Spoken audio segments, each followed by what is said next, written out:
بسم الله الرحمن الرحيم. Masjid Darussalam, Toronto, Canada.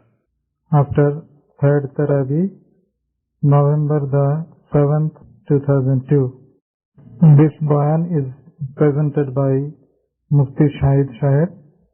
من يهده الله فلا مضل له ومن يضلله فلا هادي له ونشهد أن لا إله إلا الله وحده لا شريك له ونشهد أن سيدنا ومولانا وحبيبنا وشفيعنا محمدا عبده ورسوله أرسله إلى الناس كافة بشيرا ونذيرا وداعيا إلى الله بإذنه وسراجا منيرا صلى الله تعالى عليه وعلى آله وصحبه وبارك وسلم تسليما كثيرا كثيرا وبعد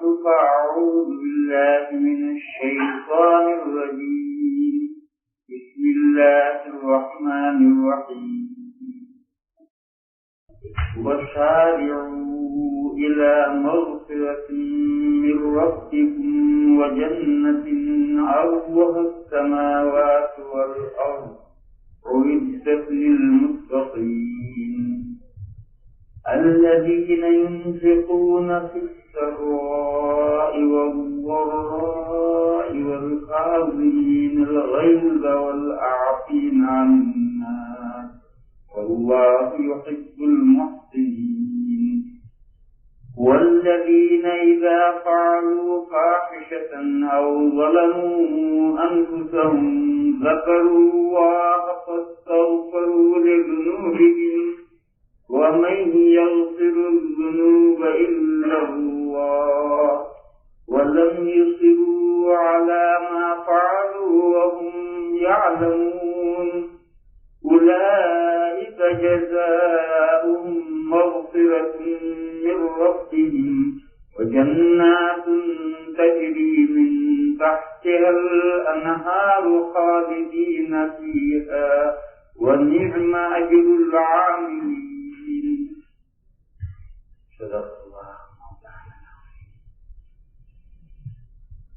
بزرگوں اور بھائیوں، کل میں نے عرض کیا تھا کہ دو مسئلے بیان کرنے ہیں، ان میں سے ایک مسئلہ تو میں نے بیان کر دیا تھا، ایک چھوڑ دیا تھا، بھول نہیں دیا تھا، وقت ہو گیا تھا اس لیے میں نے اسے چھوڑ دیا تھا، وہ بھی ضروری مسئلہ ہے، اسے سمجھ لیں۔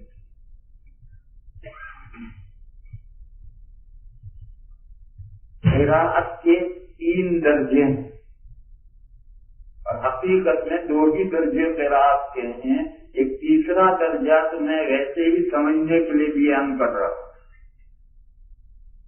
ایک زور سے قراءت قراءت جہری، اور ایک آہستہ سے قرآن پڑھنا سری قراءت۔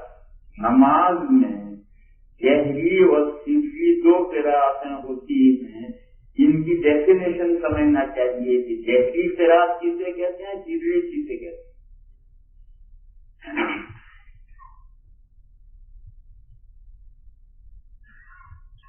سری قراءت کا کم سے کم ادنا درجہ تصحیح حروف،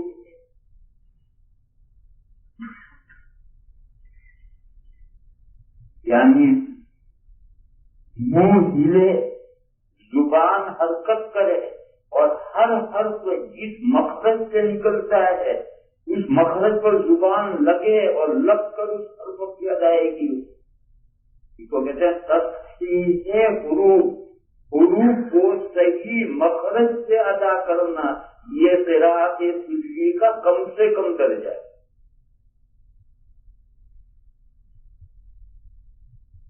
اور زیادہ سے زیادہ سری قراءت کا زیادہ سے زیادہ درجہ ہے کہ اپنا پڑھا خود سنیں اور کوئی شخص کندھے کے قریب میں کان لا کر کے سنے تو وہ بھی سن، یہ بھی سری قراءت، یہ سری قراءت کا اعلیٰ سے اعلیٰ درجہ ہے کہ اپنا پڑھا ہوا خود سنے، یا کوئی اتنا قریب کان لے آئے کندھے کے قریب میں تو میں کیا پڑھ رہا ہوں وہ سنے، یہ بھی سری قراءت ہے، یہ زیادہ سے زیادہ درجہ ہے اور یہ کم سے کم درجہ ہے۔ یہ جو کم سے کم درجہ ہے اس سے نیچے قراءت سری نہیں، اور یہ زیادہ سے زیادہ جو درجہ ہے اس سے اوپر جو قراءت جہری ہے، تیسری کا آخری درجہ یہ۔ میں نے بعض لوگوں کو دیکھا وہ نماز پڑھ رہے ہیں، ہونٹ ایسے ہی بند لی اور تو ان کے ہلی نہیں رہی، زبان ان کی ہلی نہیں رہی، زبان ان کے مخرج پر لگا وہ کیا جائے گی تو وہی نہیں رہی، وہ کیا پڑھ رہے ہیں؟ وہ دل و دماغ میں پڑھ رہے ہیں۔ یہ جو دل و دماغ میں پڑھنا ہے اس سے نماز نہیں ہوتی، یہ سمجھ لو بہت اچھے، میں نے بہت لوگوں کے چہروں پر منہ پر دیکھا نماز پڑھتے ہوئے بالکل پڑھے، اکیلے پڑھ رہے ہیں، ان کے ہونٹ ہلتے ہی نہیں، اس کا مطلب وہ دل و دماغ میں پڑھ رہے ہیں۔ یہ دل و دماغ میں پڑھنا یہ پڑھنا نہیں ہے، یہ سوچنا ہے، یہ تفکر کرنا ہے۔ یہ میں نے کہا کہ پڑھنے کے 3 درجے ہیں، یہ تیسرا درجہ یہ ہوا قراءت نفسی، دل میں پڑھنا یعنی دماغ میں پڑھنا، زبان نہیں پڑھتی، دماغ پڑھ رہا، دل و دماغ پڑھ رہے ہیں، ایسا پڑھنے سے نماز نہیں ہوتی۔ نماز بعض نمازیں سری ہیں، اس میں سرن پڑھنا ضروری ہے، بعض جہری ہیں، ان میں جہرن پڑھنا ضروری ہے۔ یہ قراءت نفسی، اس قراءت نفسی سے نماز نہیں ہوتی۔ اس لیے جو بھائی جس غلطی میں مبتلا ہیں وہ اپنی تصحیح کرے، کم سے کم قراءت سری کا کم سے کم درجہ تصحیح حروف ہے، اس سے نیچے قراءت سری کا کوئی درجہ نہیں ہے۔ تصحیح حروف کا مطلب یہ کہ زبان حرکت کرے، اٹھے اور ہر حرف جہاں اس مخرج سے نکلتا ہے وہاں جا کر زبان لگے اور اس حرف کی ادائیگی ہو، اور اپنا پڑھا خود نہ سنے۔ حروف تو صحیح ادا ہو رہے ہیں مگر جو پڑھ رہا وہ خود نہیں سن رہا، یہ قراءت سری کا کم سے کم درجہ ہے۔ اور اتنا یہی تصحیح حروف کے ساتھ تھوڑی سی ہلکی سی آواز پیدا ہو کہ اپنا پڑھا ہوا خود سنے، اور کوئی کندھے کے قریب میں کان لائے تو وہ بھی سنے۔ حضرت ابن عمر رضی اللہ تعالیٰ عنہما کی ایک روایت ہے، وہ فرماتے ہیں رمقت النبی صلی اللہ تعالی علیہ وسلم شہرا، میں نے 1 مہینہ گھورا حضور فجر کی سنتوں میں قل یا ایھا الکافرون قل هو اللہ احد پڑھتے، حضور فجر کی جو سنتیں پڑھتے تھے تو قل یا ایھا الکافرون اور قل هو اللہ احد پڑھتے تھے۔ یہ ابن عمر میں کیسے اندازہ لگا؟ وہ کہتے میں نے گھورا، کیسے کتنے دن گھورا کا؟ 1 مہینہ مسلسل گھورا۔ وہ گھرنے کی شکل یہ تو حضور سنت سے پڑھ رہے ہیں، بالکل قریب آ کر کھڑے ہوں گے، پیچھے بالکل قریب آ کر کے کان لگا کر سنیں گے تو حضور کون سی صورت پڑھ رہے ہیں۔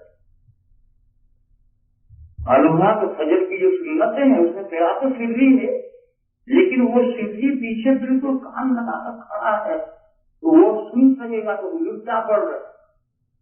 یہ بھی قراءت سری، کہ آدمی اپنا پڑھا خود سنے یا کوئی قریب میں کان لائے تو وہ سن لے، یہ بھی سری قراءت۔ اور قراءت جہری کا کم سے کم درجہ یہ ہے کہ دوسرا سنے۔ ہم اپنا پڑھا ہوا ہم تو سنتے ہی ہیں، دوسرا سنے، دوسرا کا مطلب وہ کان قریب نہیں لایا، وہ اپنی جگہ پر کھڑا ہے، دائیں طرف کھڑا ہے، بائیں طرف کھڑا ہے، کندھے سے کندھے کندھا ملا کر کھڑا ہے، میرا پڑھا ہوا وہ سن رہا ہے، میرا پڑھا ہوا یہ سن رہا ہے، اور یہ دائیں اور بائیں والا سن رہا ہے اور سمجھ رہا ہے کہ میں کیا پڑھ رہا ہوں، یہ جہرن پڑھنا ہے، اور یہ جہر کا کم سے کم درجہ ہے، اور جہر کا زیادہ سے زیادہ اس کی کوئی حد اور نہایت ہی نہیں، جہر کے زیادہ سے زیادہ درجے کی کوئی حد اور نہایت نہیں، چلائے۔ اور یہ مسئلہ ہے کہ ضرورت سے زیادہ نماز میں چلانا مکروہ، بقدر ضرورت ہی جہر ہونا۔ یہ مسئلہ کہاں بیان کرتے ہیں؟ مثلا عید کی نماز ہے یا کوئی دوسری نماز ہے، جس زمانے میں لاؤڈ اسپیکر نہیں تھے تو تکبیریں کہنے والے مکبر تکبیریں کہا کرتے تھے، وہاں یہ مسئلہ بیان کرتے ہیں کہ جتنی ضرورت ہے اتنے ہی تکبیر کہنے والے ہوں، یہ نہیں کہ بے ضرورت لوگ چلا رہے ہیں تکبیریں کہہ رہے ہیں، نماز میں ایسا جہر مفید بے ضرورت چلانا مکروہ۔ اسی طریقے سے نماز میں جتنا جہر ضروری ہے اتنا کرو، بے ضرور چلاؤ مت، کیونکہ چلانے سے اپنے آپ کو بھی آدمی تھکاتا ہے اور سننے والوں کے لیے بھی وہ گدھے جیسی آواز ہوتی ہے۔ قرآن کریم میں اِنَّا أَنكَرَ الْأَصْوَاتِ لَصَوْتُ الْحَمِيرِ، سب سے بھونڈی آواز گدھے کی۔ گدھے میں کیا برائی ہے؟ وہ چلاتا ہے، سارا محل کا سفے کر لیتا ہے۔ تو بہرحال جہری قرأت میں بھی حسب ضرورت جہر کرنی، تو جہر کا زیادہ سے درجہ لا حد لگو، اور کم سے کم جہر ہے کہ دائیں اور بائیں والے سنیں۔ بعض بھائی نماز میں تکبیریں وغیرہ اتنا زور سے، جماعت کی نماز میں اتنا زور سے پڑھتے ہیں کہ دائیں اور بائیں والا نہ صرف سنتا ہے بلکہ ان کو الجھن پیدا ہو جاتی ہے۔ حالانکہ یہ تکبیریں، یہ التحیات، ثنا وغیرہ یہ سب سرن ہے۔ سرن کا مطلب یہ ہے کہ دائیں بائیں والے نہ سنیں، اور اگر دائیں اور بائیں والے سنتے تو وہ سر نہیں رہا، وہ جہر ہو گیا۔ اور اس جہر میں نماز اگرچہ نہیں بگڑے گی مگر دوسرے کی تو بگڑتی ہے۔ بعض مثلا دائیں بائیں والا اتنا زور سے اللہ اکبر کہتا ہے یا کوئی دوسرا جملہ کہتا ہے کہ ہم جو پڑھ رہے ہیں ہم بھول جاتے ہیں، پھر اثر نو پڑھنا پڑتا ہے۔ تو اس لیے اس کو سمجھنا چاہیے، وہ یہ سمجھتے کہ ہم سرن کہہ رہے ہیں، نہیں سرن نہیں، وہ جہرن ہو گیا۔ اگر دائیں بائیں والوں نے سنا تو وہ جہرن ہے۔ خیر اصل مسئلہ جو مجھے بتانا تھا وہ پہلا بتانا تھا کہ بعض بھائی وہ یہ سمجھتے ہیں کہ جہر سرن پڑھنا یہ ہے کہ دل و دماغ میں پڑھ لو، ان کے ہونٹ بھی نہیں کھلتے، زبان بھی نہیں ہلتی، اور پڑھ رہے ہیں تو دل و دماغ میں پڑھ رہے ہیں۔ یہ جو دل و دماغ میں پڑھنا ہے اس سے نماز نہیں ہوتی۔ ایک صاحب نے مسئلہ پوچھا، بڑے مولانا صاحب ہیں یہی ٹورنٹو میں، انہوں نے مسئلہ پوچھا کہ اس شہر میں کچھ لوگوں کا خیال یہ ہے کہ امام کے پیچھے تکبیرات نہیں کہنے کی۔ امام کا کام ہے تکبیر کہے، دعا جب وہ مانگ لیتا ہے ہماری طرف سے تکبیریں بھی کہہ لے گا، ہمیں اپنی دعا کی بھی زحمت نہیں کرنی، بیچارہ امام کا موڑ لیتا ہے۔ تو ان کا خیال یہ ہے کہ بس امام تکبیریں کہے گا، رکوع سے جاتے اٹھتے، سجدے میں جاتے اٹھتے وغیرہ، مقتدی تو بس ویسا ہی اس کے ساتھ مقتدی تکبیریں نہیں کہے گا۔ یہ کچھ لوگوں کا یہ اس ٹورنٹو میں یہ خیال ہے۔ یہاں کے ایک بڑے مولانا صاحب نے مجھے سنا ہے، تو میرے بھائیو اس کو وہ تو آپ ذرا تو جانتے ہیں، کوئی نئی بات نہیں ہے۔ امام کے ساتھ جو تکبیرات انتقالیہ ہیں، ایک رکن سے دوسرے رکن میں منتقل ہونے کی جو تکبیریں ہیں یہ سنت ہے، امام کے لیے بھی سنت ہے اور مقتدیوں کے لیے بھی، سب کے لیے سنت ہے۔ اور یہ تکبیریں بھی کہنی ہیں سرن، دل میں نہیں، وہ جو قرأت نفسی ہے نہیں، سرن کہنی ہے، تصحیح حروف ہونی چاہیے، مگر کتنا؟ کم سے کم سر کا درجہ کہیں یا آپ زیادہ سے زیادہ کہیں کہ اپنا کہا خود سنیں، یا کوئی آپ کے منہ کے قریب میں کان لیا ہے تو وہ سنیں، لیکن یہ تکبیر آپ اتنی زور سے نہ کہیں کہ دائیں اور بائیں والا الجھن میں پڑے اور دائیں بائیں والا اس تکبیروں کو سنے اور اس کو پریشانی کھڑی ہو جائے، وہ سرن نہیں، وہ جہرن ہے۔ ہمارے جو عرب بھائی ہیں وہ اتنی زور سے تکبیر کہتے، جماعت میں تکبیرات انتقالیہ کہتا ہے کہ دوسروں کو پریشانی ہوتی، اور ہمارے جو ہندوستانی پاکستانی بھائی ہیں ان کے ہونٹ بھی نہیں ہلتے، وہ دل دل میں کہتے ہیں اللہ طرف نقیز ہے، اس لیے وہ طریقہ جو ان کا ہے وہ بھی صحیح نہیں ہے، اور ہمارا جو طریقہ ہے وہ بھی صحیح نہیں ہے۔ تصحیح حروف، ہونٹ ہلنے چاہیے، زبان ہلنی چاہیے، مخرج پر لگ کر حروف کی ادائیگی ہوگی تو ہی آپ نے پڑھا، ورنہ تو آپ نے دماغ میں تصور کیا، پڑھا نہیں۔ اور ان تکبیروں میں یہ تکبیرات انتقالیہ سنت، اور جو پہلی تکبیر ہے تکبیر تحریمہ وہ تو فرض ہے، اس تکبیر تحریمہ کے بغیر تو نماز ہی نہیں ہوتی۔ وہ جو اس شہر میں کچھ نئے لوگ پیدا ہو گئے ہیں ان کا خیال یہ ہے کہ تکبیر تحریمہ بھی امام کے پیچھے نہیں کہنی، جماعت کی نماز میں وہ تکبیر تحریمہ بھی نہیں کہتے، وہ کہتے ہیں جب ہاتھ اٹھانا ضروری، وہ تکبیر تحریمہ بھی نہیں کہتے۔ یہ تو بڑا ملک ہے، تو مجتہدین کا ملک ہے، روز نئے نئے مسئلے پیدا ہوتے ہیں، نئے نئے مسئلے ابھرتے ہیں۔ تو میرے بھائیوں یہ جو تکبیر تحریمہ نہیں کہتے ان کی تو نماز ہی نہیں ہوتی، ان کی تو نماز ہی نہیں ہوئی، اس لیے کہ تکبیر تحریمہ تو فرض ہے، اور یہ ہاتھ اٹھانا سنت، یہ ہاتھ اگر نبی اٹھائے ہیں تو نماز ہو جائے گی، باقی تکبیر کہے بغیر کیسے نماز ہو جائے گی؟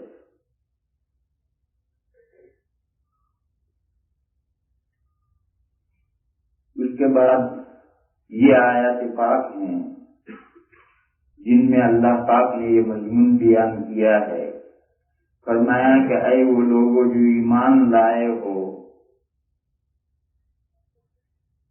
سود مت لو، سود مت کھاؤ، مت کھاؤ یعنی مت لو، دو چند کر کے، دگنا تگنا 4 گنا 5 گنا کر کے، دو چند کر کے سود مت کھاؤ۔ یا ایھا الذین آمنوا لا تأکلوا الربا اضعافا مضاعفا، یہاں کوئی یہ خیال کرے کہ اگر ہم دگنا تگنا 4 گنا نہ کریں، یہ کہرا لیں اور یہ کہرا بھی نہ لیں، اس سے بھی کم لیں، 15% لیں، 10% لیں، 5% لیں، 7% لیں، یہ تو دگنا بھی نہیں ہوا، دگنے سے بہت کم ہوا، تو پھر یہ تو جائز ہونا چاہیے۔ اللہ میاں نے دو چند کر کے سود کھانے کی ممانعت کی۔ جواب یہ کہ نہیں، ایسا نہیں ہے، ایک پیسہ بھی سود کا حرام ہے، اور یہ جو اللہ نے فرمایا ہے اس کو عربی میں کہتے ہیں قضیہ قیاساتھا معہا، ایک بات اس کی دلیل اسی کے ساتھ۔ یہ جو اللہ نے فرمایا ہے اضعاف مضاعفۃ، یہ سود کے حرمت کی دلیل ہے، دلیل کے طور پر اسے ذکر کیا گیا ہے۔ عربی میں اسے کہتے ہیں قضیہ قیاساتھا معہا، ایک بات کہی گئی اس کی دلیل کیا، اس کی دلیل اس کے اندر ہے، سوچو غور کرو اس کے اندر ہے۔ سود کیوں منع ہے؟ جہاں سود کے سلسلے شروع ہوتے ہیں تو وہ بڑھتے بڑھتے کئی گنا ہو جاتے ہیں۔ شروع میں چاہے 15% ہو، لیکن 1 سال 2 سال 10 سال کے بعد دیکھو تو اگر آپ نے 100 روپے لیے ہیں تو 300 روپے 10 سال کے بعد ہو جائیں، وہ 15 ہوتے ہوتے آج تو 100 کے 115 ہوئے، اگلے سال 115 پر سود لگے گا اور پھر 15%، 10 سال ہوتے ہوتے وہ 100 روپے جو قرض لیا ہے وہ 300 روپے ہو گئے۔ اور جو مہاجنی سود ہوتے ہیں لمبے عرصے تک چلنے والے ہیں، 500 روپے قرضے لیے ہیں اور پوری گھر اور جائیداد ساری سود میں دے دینی پڑتی، 50 1 2 نسلوں تک وہ سود سے وہ قرضہ چلتا رہتا ہے۔ ایک آدمی نے قرض لیا وہ نہیں ادا کر سکتا، اس کی اولاد بھی نہیں کر سکی، پوتوں کے زمانے میں وہ سود اتنا ہو گیا کہ سارا گھر بار سارے جانور وغیرہ سب دے دینے پڑے۔ دادا نے کتنے لیے تھے؟ کل 500 لیے تھے، اس 500 میں سارا ہی دے دینا پڑتا ہے پوتوں کو جا کر۔ تو یہ سود سوچنے کی بات ہے، یہ کیسے جائز ہو سکتا ہے کہ ایک آدمی نے 500 روپے دیے تھے اور وہ بڑھ کر کے سارا ہی جائیداد لے کر چلا گیا بنیے؟ یہ اس کے غربت کی وجہ ہے کہ سود ہمیشہ جب چلے گا، جہاں سود کا رواج ہوگا تو وہ کئی گنے بڑھے گا، تو دیا اتنا اور جو لیا 50 گنا۔ تو سود جو حرام کیوں شریعت نے قرار دیا ہے، اس کی وجہ یہ۔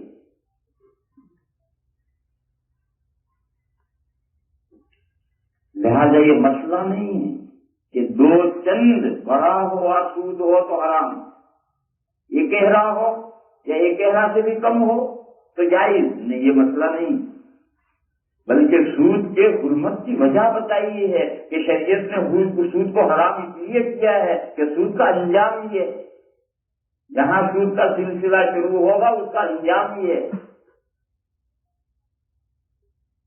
یہاں رک کر ایک مسئلہ سمجھنا چاہیے، وہ یہ ہے کہ سود لینا یہ تو غریب کا خون چوسنا ہے، سارا ہے، لیکن ایک آدمی سود دیتا ہے، لیتا نہیں۔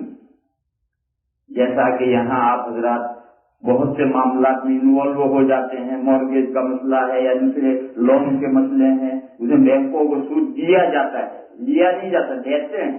تو دینے میں کیا حرج ہے؟ ہمارے یہاں کیسا ہے، ہم اسے کنویں میں ڈالیں، چولہے میں ڈالیں، ہم سود لے کر کھائیں تو غریب کا خون چوسا ہم نے نہ چاہیے، لیکن ہم لیتے بھی ہم لوگ دیتے ہیں، تو دینے میں کیا حرج ہے؟ ہمارا پیسہ ہے، ہم اس کو چاہے دے، ضائع کر دیں، چولہے میں ڈال دیں، انگریزی میں پھونک دیں۔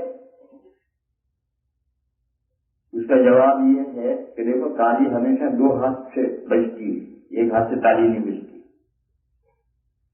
اگر سود دینا جائز ہو جائے گا تو پھر لینے کو ناجائز نہیں کیا جا سکتا۔ سود لینا ناجائز ہے تو اس کے لیے ضروری ہے کہ دینا بھی ناجائز کیا جائے، تالی دو ہاتھ سے بجتی ہے۔ دیکھو اس کی نظیر سملر اس کی دوسری رشوت لینا اور لینا، یہ دونوں دو ہاتھ ہیں جن سے تالی بجے، لہذا جیسے رشوت لینا حرام ہے، رشوت دینا بھی حرام ہے۔ کیوں لوگ رشوت دیں گے جبھی تو کوئی لے گا۔ اگر آپ کہتے ہیں کہ رشوت لینا جائز ہے، اب یہ مسئلہ بتاؤ کہ رشوت لینا نہ جائز ہے، تو کیسے مسئلہ ہو جائے گا لینا نہ جائز؟ جب دینا جائز تو لینا کیوں نہ جائز؟ ایسے سود دینا جائز ہے تو سود لینا نہ جائز کیسے ہو جائے؟ یہ سب وہ مسائل ہیں جہاں تالی دو ہاتھ سے بجتی، مگر بعض ایسی شکلیں ہیں کہ وہاں رشوت دینے کی گنجائش، کیونکہ اصل حرام ہے رشوت لینا، اور اس رشوت لینے کے مقابلے میں دینا حرام ہوا، لہذا بعض مجبوریاں ایسی ہیں کہ ان مجبوریوں میں رشوت دینے کی گنجائش ہے، لینے کی گنجائش ہرگز نہیں۔ بعض مجبوریاں کیا ہیں؟ وہ یہ ہے کہ ہمارا ایک حق ہے، وہ ہمارا حق رشوت دیے بغیر نہیں ملتا، تو پھر ایسے موقع پر رشوت دینے کی گنجائش ہے، لینے کی گنجائش نہیں، دینے کی گنجائش۔ ہمارا ایک حق ہے، وہ حق ہمیں حاصل نہیں ہو رہا رشوت دیے بغیر، اور اگر آپ رشوت دے کر کسی دوسرے کا حق مارتے ہیں، یہ رشوت دینا جائز نہیں۔ آپ رشوت دے کر کوئی چیز حاصل کرتے ہیں جس میں دوسرے کا حق مارا جا رہا ہے، ایسی رشوت دینا جائز نہیں، لیکن آپ کسی کا حق نہ مارے، میرا اپنا ایک حق ہے اور وہ مجھے ملنا چاہیے مگر نہیں مل رہا۔ آپ کے یہاں کی مثال ہے تو آپ لوگ جانیں، ہمارے یہاں ہندوستان میں ہم ٹرین کا ریزرویشن کرانے کے لیے اسٹیشن پہنچتے ہیں، وہ کمپیوٹر کے بٹن دبا کر کہتا ہے نو روم،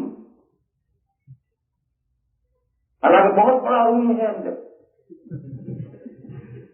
بس کیا کہتا ہے نو روم، اور 50 کا نوٹ چھٹکاؤ تو سارے روم ہی روم ہیں۔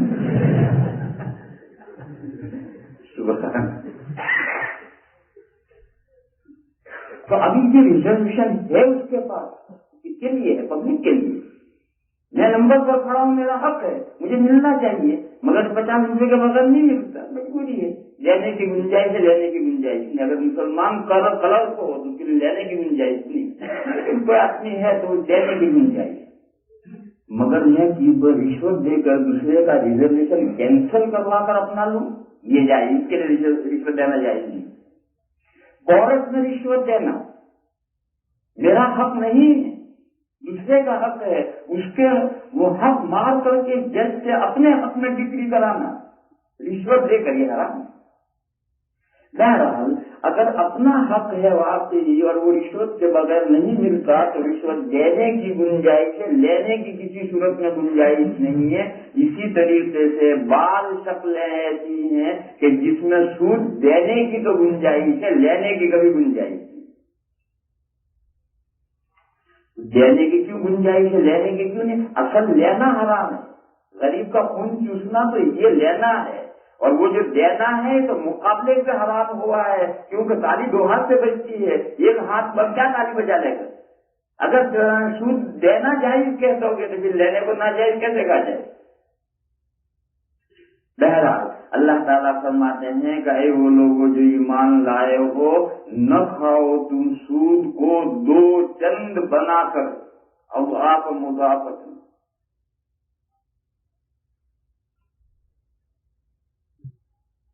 فرمایا کہ اگر سود میں انوالو ہوگے، سود لوگے، سود کھاؤ گے تو جہنم کی آگ تیار ہے جو نافرمانوں ہی کے لیے تیار کی گئی ہے۔ وَاتَّقُوا النَّارَ الَّتِي أُعِدَّتْ لِلْكَافِرِينَ۔ نہ یہ کافر مانے اللہ کا حکم نہ ماننے والوں کے لیے وہ آگ جہنم کی تیار کی گئی ہے، اس آگ سے بچو، یعنی جو سود لیں گے وہ وہیں جائیں گے۔ اسی طرح سے سود دینا بھی حرام ہے، جو شکلیں گنجائش کی ہیں جس میں گنجائش ہے، اس کے علاوہ اگر گنجائش نہیں ہے تو سود دینا بھی حرام ہے، اس کے لیے بھی سزا وہی ہے جو سود لینے کی۔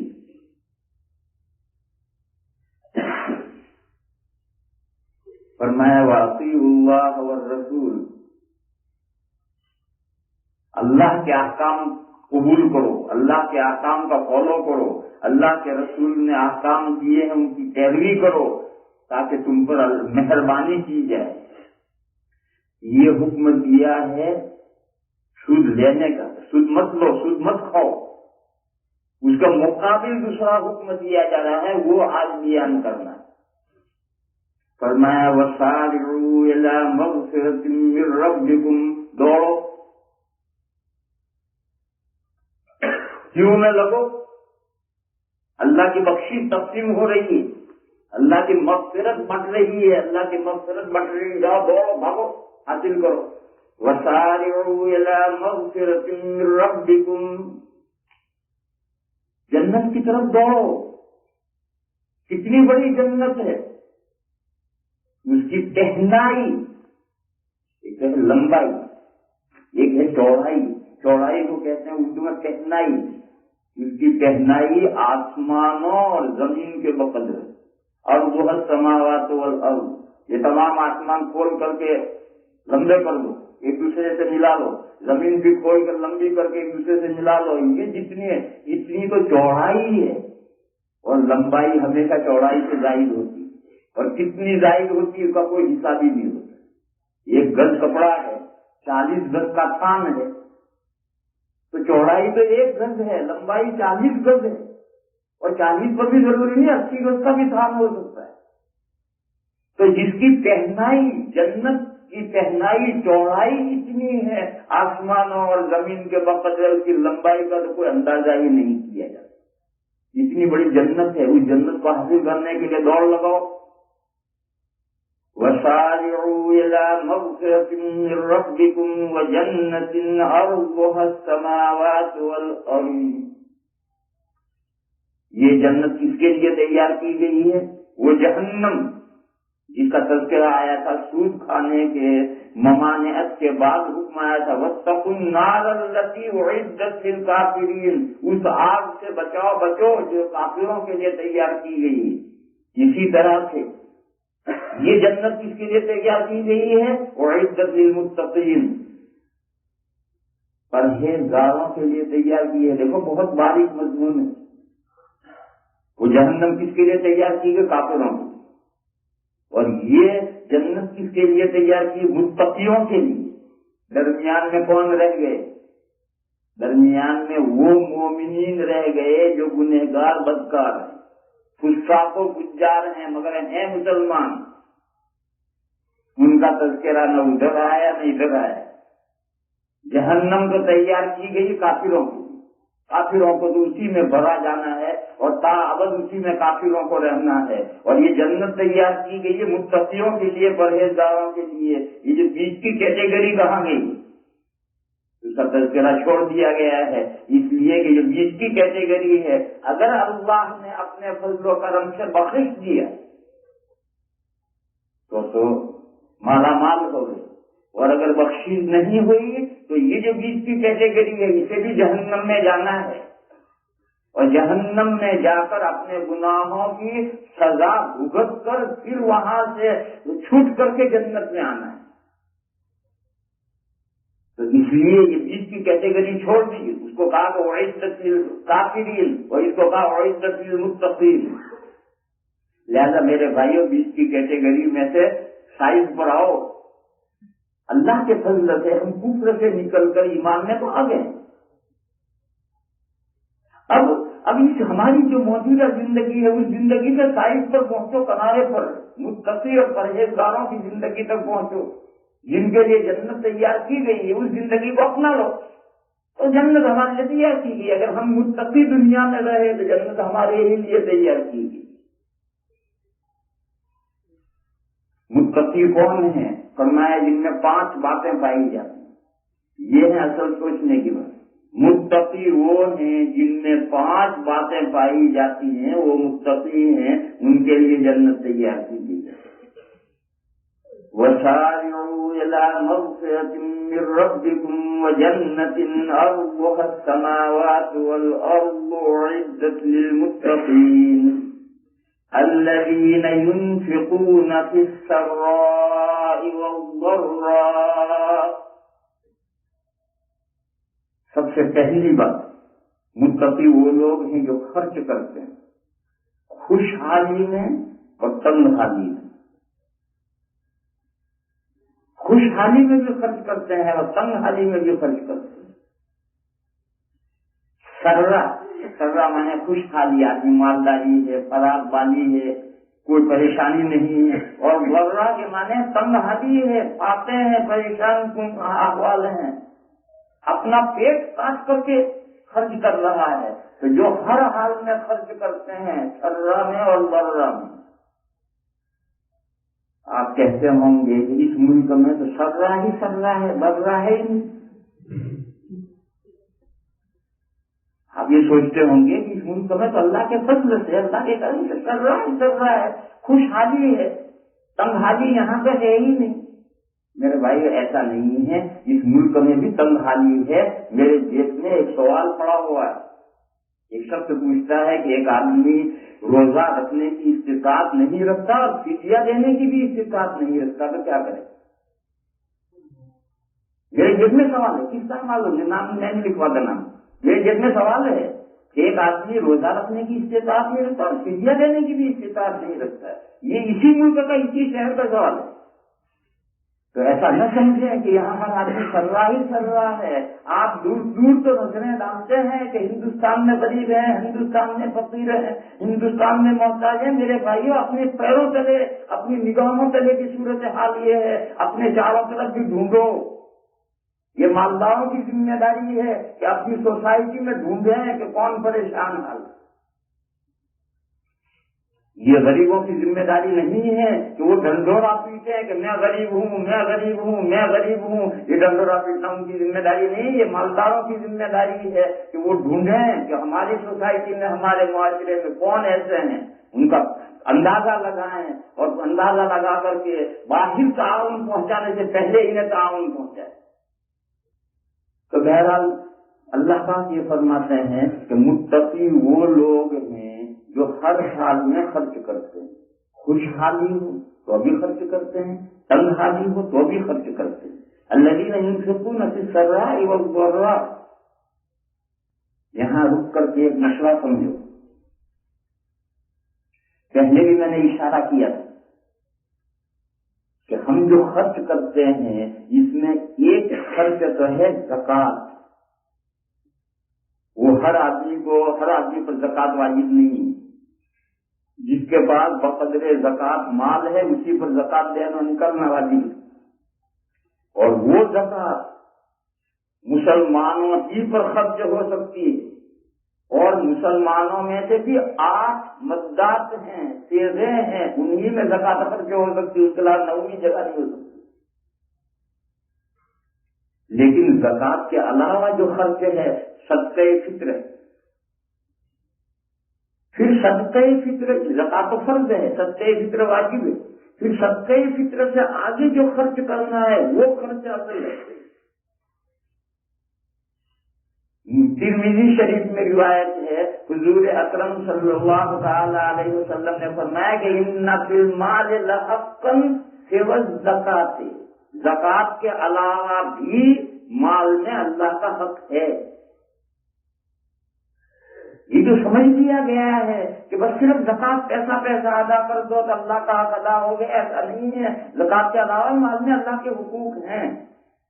اور یہ جو خرچ کرنا ہے یہ ہر انسان پر خرچ کرنا ہے، اور ہر انسان پر نہیں، ہر تر جگر والی مخلوق پر خرچ کرنا ہے. پہلے میں نے یہ مضمون بیان کیا.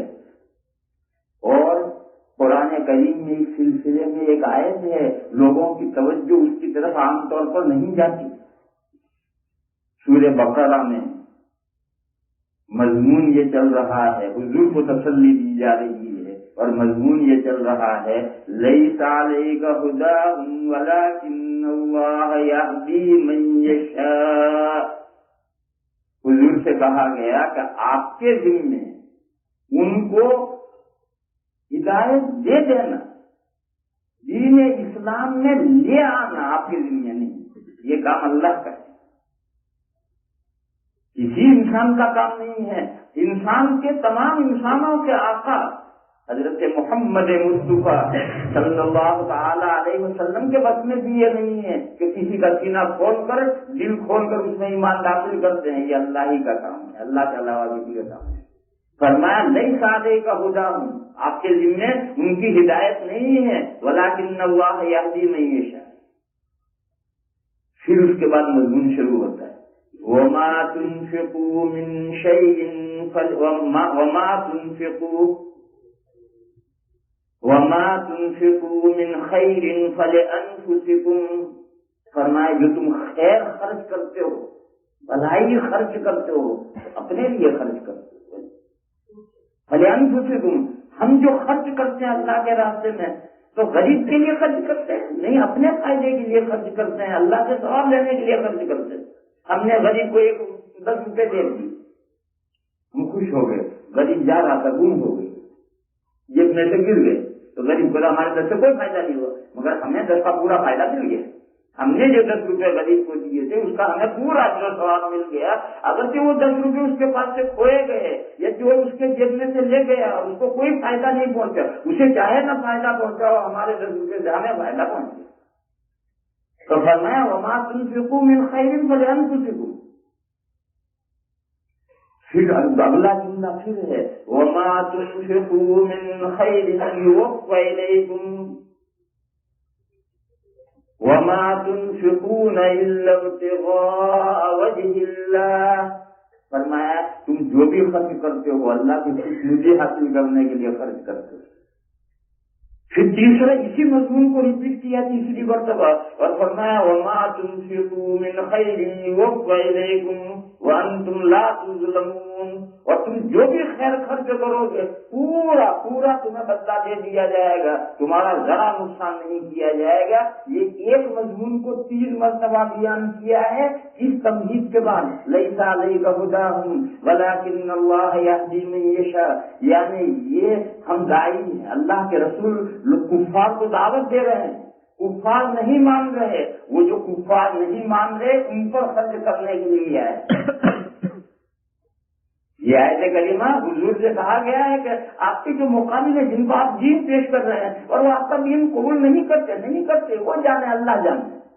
آپ کے بس میں نہیں ہے کہ دین ان کے دل میں داخل کر دیں، باقی خرچ ان پر بھی کیجیے۔ اگر وہ حاجت اور حاجت مند ہیں اور ضرورت مند ہیں تو ان کافروں کو بھی خرچ کرو۔ اور کہا کہ تمہیں اس سے کیا جانا، تم کیوں خرچ کرتے ہو؟ ماں تم سے کوئی خیر اور فائدے گی، تم جو خرچ کرو گے تمہیں پورا پورا بدلہ دے گی۔ تم تو جو کسی پر خرچ کرتے ہو، ایک پیاسے کتے کو ہم پانی پلاتے ہیں تو کیوں پلاتے ہیں؟ اللہ کی خوشنودی حاصل کرنے کی۔ یہ کافی ہے، ہم اس کو دعوت دے رہے ہیں، نہیں مان رہا مگر بھوکا ہے تو کھانا کھلاتا ہوں میں اسے، تو کھانا مجھے کھلانا چاہیے، اس کھلانے کا مجھے اجر و ثواب ملے گا۔ یہ کہ میری دعوت دین کی نہیں قبول کر رہا، یہ الگ مسئلہ ہے۔ یہ عجیب و غریب آیت کریمہ ہے۔ اس کی میں نظیر پیش کروں، آپ ایئر میں سفر کر رہے ہیں، آپ کے سامنے ایک لفافہ رکھا ہوا ہے بچوں کی تعاون کرنے کے لیے۔ آج میں نے آتے ہوئے دیکھا، میرے پاس میں ایک بوڑھی عورت بیٹھی ہوئی ہے انگریز، جب یہاں اترنے کا وقت آیا تو اس نے اس لفافے کو نکالا اور اس میں انگلینڈ سے آ رہی تھی تو اس نے کچھ چینج ڈالا، اور چین ڈال کر کے جب وہ وصول کرنے والا لفافے دینے والا آیا تو اس نے چین دیے، اس کو دیے۔ میں نے جو اللہ نے مجھے توفیق دی ہوئی میں نے ڈال کر اسے پیش کیا۔ مگر عام طور پر یہ دیکھتے ہیں کہ آدمی یہ سمجھتا ہے کہ پتہ نہیں کہاں جائے گا، کون بچہ ہوں گے عیسائیوں کی، عیسائی کی تبلیغ ہوگی، یہ ہوگا وہ ہوگا، ہم اس میں شیئرنگ نہیں کرتے، حصہ نہیں کرتے، جیسے کیوں نہیں لیتے؟ یہ نادار بچوں کے، غریب ملکوں میں بچوں کے تعاون کے لیے فنڈنگ ہو رہی ہے، اگر آپ اس میں $1 ڈال دیتے ہیں تو کیا آپ کے یہاں کمی آ جاتی ہے؟ اور آپ کو جو کچھ اللہ تعالیٰ نے چاہا ہوگا ثواب آپ کو مل گیا، آگے جو کچھ ہونا ہوتا رہے گا۔ بظاہر تو وہ غریب بچوں کے تعاون کے لیے لیا جا رہا ہے۔ ایسے ہی سیلاب آ گیا کہیں، زلزلہ آ گیا کہیں، ایسی مصیبتوں کے موقع پر یہ نہیں دیکھنا چاہیے کہ کون ہے آگے، دل کھول کر خرچ کرنا چاہیے۔ قرآن کریم کی یہ آیت کریمہ اسی ذیل میں ہے کہ لیس علیک ھداھم ولکن اللہ یہدی من یشاء، آپ کے ذمہ ہدایت نہیں ہے، اللہ جسے ہدایت چاہتے ہیں دیتے ہیں۔ آپ کا کام تو یہ ہے کہ یہ مدعو قوم جو دشمن ہے ہماری، جو ایمان نہیں لائے، حضور سے کہا جا رہا ہے یہ مدعو قوم جو دشمن ہے، جو آپ کی بات نہیں مانتی، آپ کے راستے میں کانٹے بچھاتی ہے، آپ کو تکلیف پہ پہنچاتی ہے، اگر ان میں ضرورت مند اور حاجت مند ہے تو ان پر بھی خرچ کرو۔